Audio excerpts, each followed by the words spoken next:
Hello HSC ২৭-২৭। আজকে আমরা পড়ব সমাসে সেকেন্ড পার্ট। ফার্স্ট পার্টে আমরা মাত্র ২ মিনিটে ৪টি সমাস শেষ করেছিলাম। আজকে আমরা সেকেন্ড পার্টে বাকি ৪টা সমাস পড়ব। তাহলেই হচ্ছে আমরা সমাস থেকে পুরোপুরি অ্যান্সার করতে পারবো। তাহলে চলো শুরু করা যাক। তৎপুরুষ সমাস। দ্বিতীয়া তৎপুরুষে থাকবে কে, রে বা ব্যাপিয়া। এটা থাকলে সেটা হচ্ছে দ্বিতীয়া তৎপুরুষ।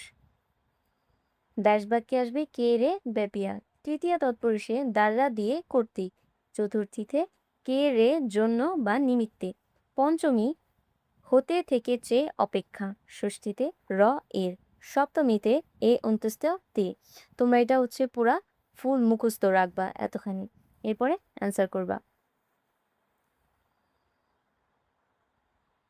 তাহলে এটা যদি আমরা উদাহরণ দেখি, নবীন বরণ, নবীনদের বরণ, র আসছে, তাহলে এটা হচ্ছে ষষ্ঠী।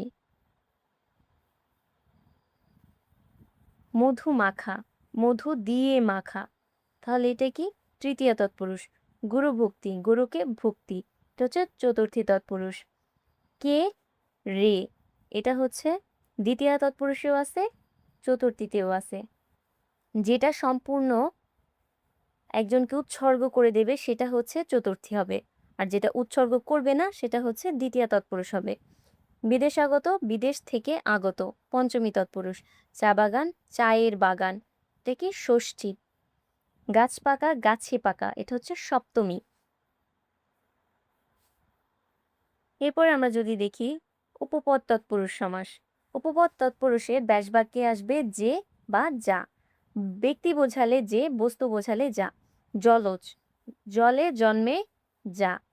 জলদ, জল দেয় যে। পকেটমার, পকেট মারে যে। খনিজ, খনিতে জন্মে যা।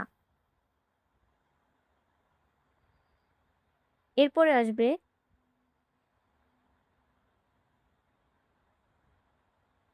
নঞ্চ তৎপুরুষ সমাস।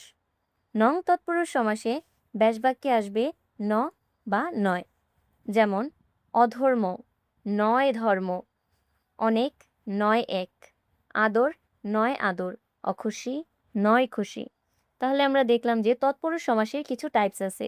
তাহলে এটা 3টা টাইপসের।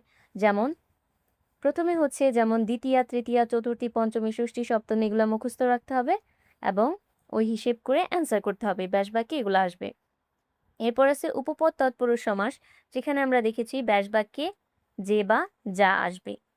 এরপর আরেকটি আছে হচ্ছে নং তৎপুরুষ সমাস, এখানে হচ্ছে নয় বা ন আসবে। তাহলে তৎপুরুষের সমাসে 3টা টাইপস। এরপর হচ্ছে কর্মধারয় সমাস। তাহলে কর্মধারয় সমাসটাও বিভিন্ন টাইপস আছে।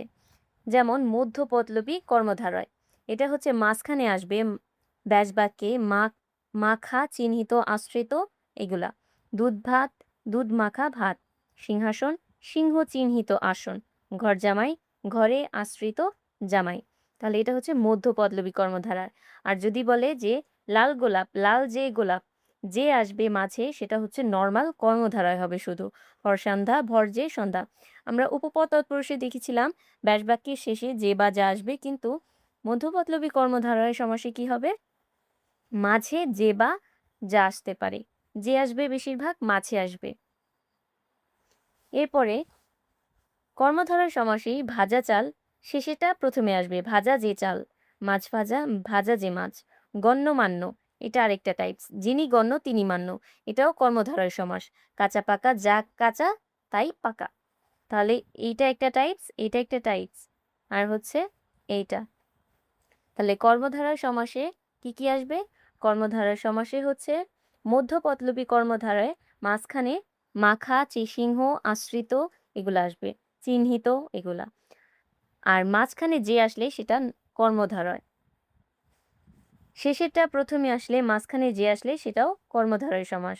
এরপরে একই ব্যক্তিকে বোঝাবে। গণ্যমান্য, যিনি গণ্য তিনি মান্য, এটা হচ্ছে কর্মধারয় সমাস। এরপরে কর্মধারয় সমাসের মধ্যে আরো কি কি আছে? উপমান কর্মধারয় সমাস। উপমান কর্মধারয় সমাস হচ্ছে সত্যের সঙ্গে তুলনা করা হবে। যেমন মিশ কালো, মিশির মতো কালো। দুধ সাদা, দুধের মতো সাদা। রক্ত লাল, রক্তের মতো লাল।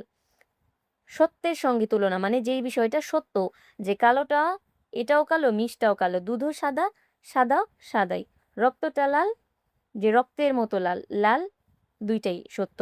উপমিত কর্মধারয় সমাস যেটা হচ্ছে মিথ্যা তুলনা, যেমন চাঁদ বদন, চাঁদের মতো বদন, বৌরানী, বৌরানীর মতো, পুরুষ সিংহ, পুরুষ সিংহের ন্যায়। এরপর আছে রূপক কর্মধারয় সমাস। রূপক কর্মধারয় সমাসে কবির মতো ভাবা, যেমন মনকে মাঝির সঙ্গে তুলনা করা, মন রূপ মাঝি। ব্যাসবাক্যে অবশ্যই রূপ আসবে, দেহপিঞ্জর, দেহরূপ পিঞ্জর, জীবনযুদ্ধ, জীবনরূপ যুদ্ধ। তাহলে আমরা কর্মধারয় সমাসে কয়টা টাইপস পড়লাম? 4 থেকে 5টা। যেমন কি কি আছে? মধ্যপল্লবী কর্মধারা আছে, যেখানে মাঝে আসবে, এরপরে আছে হচ্ছে মাঝখানে যে আসবে, একই ব্যক্তিকে বোঝাবে, এরপরে হচ্ছে লাস্টেরটা প্রথমে এসে হচ্ছে যে হবে। এরপর আছে উপমান কর্মধারয়, যেটা হচ্ছে সত্যর সঙ্গে তুলনা, উপমিত কর্মধারয় মিথ্যার সঙ্গে তুলনা, আর আছে হচ্ছে রূপক কর্মধারয়, যেটা হচ্ছে কবির মতো চিন্তা করা। এরপর হচ্ছে বহুব্রীহি সমাস। বহুব্রীহি সমাসের ব্যাসবাক্যে কি আসবে? যার আসবে। যার দেখলে আমরা বুঝবো এটা বহুব্রীহি সমাস। তাহলে 10 আনন 10 আনন যার, 8 চালা 8 চালা যার, ত্রিমাত্রিক ত্রিমাতা যার, পদ্মনা পদ্মনাভিতে যার। এটার আরেকটা টাইপস আছে, যেমন হাতাহাতি, হাতে হাতে হাতে যে লড়াই, কানাকানি, কানে কানে যে কথা। তাহলে বহুব্রীহি সমাসের 2টা টাইপসই হবে।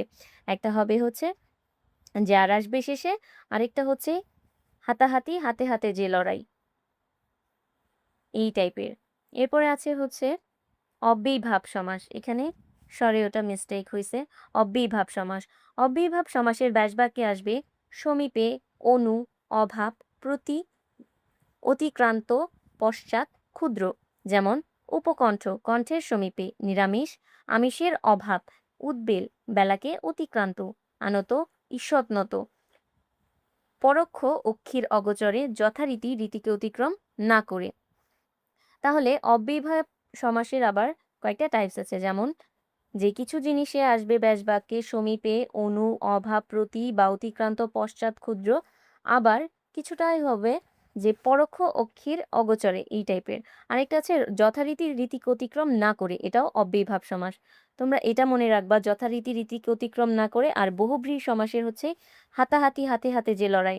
মাঝে মাঝে এই বহুব্রীহির এইটা আর যথারীতির এইটা, অব্যয়ীভাবের যথারীতি এইটা হচ্ছে এলোমেলো হয়ে যায়। তাহলে এটা মনে রাখবা, এটা অনেক আসে যে বহুব্রীহি সমাসে আসবে হাতাহাতি, হাতে হাতে যে লড়াই, এটা আসলে আমরা বুঝবো এটা বহুব্রীহি সমাস। আর যথারীতি রীতিকে অতিক্রম না করে, এটা আসলে বুঝবো আমরা এটা অব্যয়ীভাব সমাস। তাহলে আমরা খুব সহজেই, খুবই অল্প সময়ের মধ্যে হচ্ছে আরো 4টি সমাস পড়ে ফেললাম, এবং প্রথম ক্লাসে আমরা বাকি 4টি সমাস পড়েছি। এই 8টি সমাস তোমরা ভালোভাবে পড়লে, নোট করলে, বারবার রিভিশন দিলে তোমরা পরীক্ষায় ভালোভাবে অ্যান্সার করতে পারবা এবং ফুল মার্কটা ক্যারি করতে পারবা। তাহলে তোমরা বারবার রিভিশন দিও, ভালোভাবে পড়াশোনা করো এবং নোট করো। তাহলে আজকের ক্লাসটা এই পর্যন্তই, পরবর্তী ক্লাসে দেখা হবে। আল্লাহ হাফেজ।